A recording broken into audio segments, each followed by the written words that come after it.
ඔයා මේ දකින්නේ ලොව විශාලතම සලබ විශේෂ අතරින් එක්කෙනෙක් වෙච්චි ඇට්ලස් සලබයා.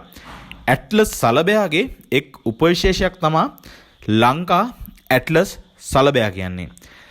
මෙයාගේ ඊටම අපූරු ජීවන චක්‍රයක් තමයි තියෙන්නේ. මේ ඉන්නේ හොඳින් වැඩුණු ඇට්ලස් සලබේ. මේගොල්ලෝ සාමාන්‍යයෙන් අඟල් දැන් මේ සතා අඟල් 9ක් පමණ ඉන්නවා. අඟල් 9 ඉඳන් අඟල් 12ක් අඩියක් පමණ දක්වා මේ සලබයා විශාල වෙනවා. මොහු රාත්‍රී කාලයේ තමා ක්‍රියාශීලී, දිවා කාලයේ විවේක ගන්නවා මේ වගේ ගස් මත. මේ ඇට්ලස් සලබයාගේ ජීවන චක්‍රය ඉතා සුවිශේෂී ජීවන චක්‍රයක්. මේගොල්ලෝ දෙහි, කුරුඳු, peer වගේ ශාකවල පත්‍රවල යටිපැත්තේ මිලිමීටර් 2.5ක් පමණ ප්‍රමාණයෙන් වන බිත්තර 150ක් 300ක් පමණ වරකට දානවා. බිත්තර වල කාලය දින 8ක් 14ක් වගේ වෙනවා.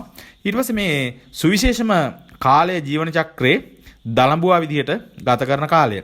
ඒ කාලය දින 32 ඉඳන් 45ක් පමණ වෙනවා.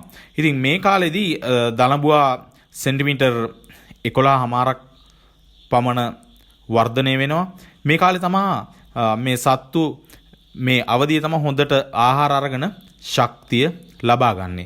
මේ ඊට අපූරු ජීවන චක්‍රයක්. පිලවා කාලයේ දින 38 45 පමණ කාලයක් ගත කරනවා. වැඩිම මේ කාලයක් ගත කරන්නේ දලඹුවා සමය.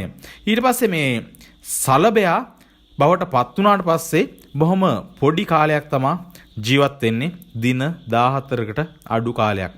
දින 14කට අඩු කාලයක් තමයි සලබයා සමයේ ජීවත් වෙන්නේ. ආහාර ගන්නේ නැහැ සලබයා බවට පත් වුණාට පස්සේ. ඒක තමයි ඉතා සුවිශේෂීම කාරණේ.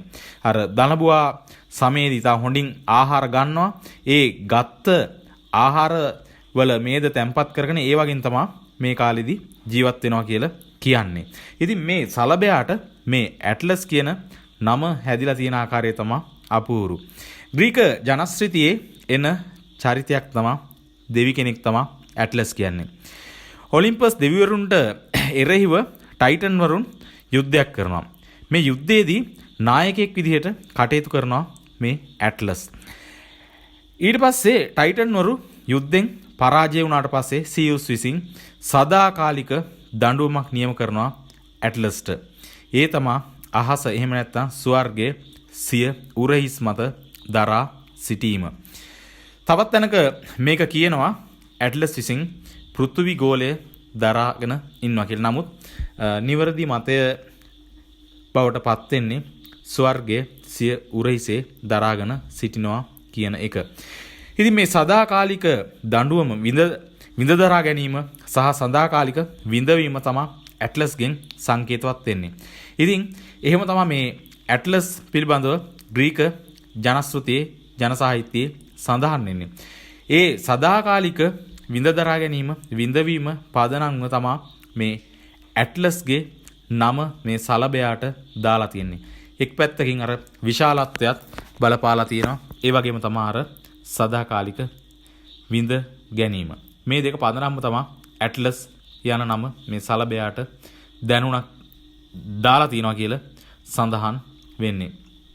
ඒක තමයි මේ ඇට්ලස් සලබයාගේ කතන්දරේ. ඉතින් මෙන්න මේ වගේ වැදගත් කියන දේවල් ජනශ්‍රුති දැන කියා ගන්න, දිවෙනේ ජනශ්‍රුති ගැන කතා කරන ප්‍රමුඛතම YouTube channel එක subscribe කරලා තියාගන්න. අපේ Facebook page එකත් follow කරන්න, like කරන්න, share කරන්න, තව කෙනෙකුට බලන්න.